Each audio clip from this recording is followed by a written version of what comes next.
Qazaxıstanın Aktau şəhərində Azala məxsus sərnişin təyyarəsinin qəzaya uğramasından düz bir il ötür. Bu qəza təkcə bir faciə deyil, eyni zamanda ədalətin sınağı idi.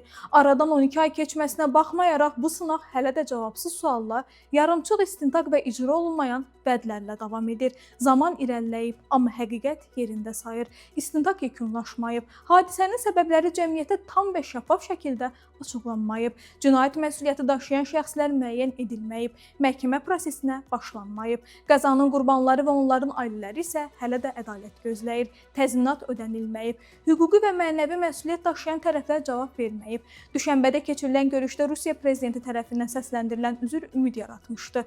Lakin bu üzr real addımlarla, hüquqi nəticələrlə müşayiət olunmadı. Söz əmələ çevrilmədi. Üzr məsuliyyət və konkret addımlarla tamamlanmayanda sadəcə diplomatik jest olaraq qalır. Üzr məsuliyyət deməkdirsə, bəs niyə hüquqi addımlar atılmadı? İstintaq niyə bitmir? Niyə heç olmasa ilkin məhkəmə prosesi keçirilmir? Axı yayılan səs yazılarında kimin günahkar olduğu, əmrin kimlər tərəfindən verildiyi məlumdur. Üzr səmimidirsə, niyə kompensasiya ödənilmədi? Üzr realdırsa, niyə hələ də cinayəti törədənlər gizlədilir? Bu hadisə artıq təkcə aviasiya təhlükəsizliyi ilə bağlı məsələ deyil. Bu beynəlxalq məsuliyyət, insan həyatının dəyəri və ədalətin gecikdirilməsi problemidir. Çünki ədalət gecikəndə onun mahiyyəti itir. Bir il çox vaxtdır. Bu müddət ərzində susmaq da, gözləmək də mümkün deyil.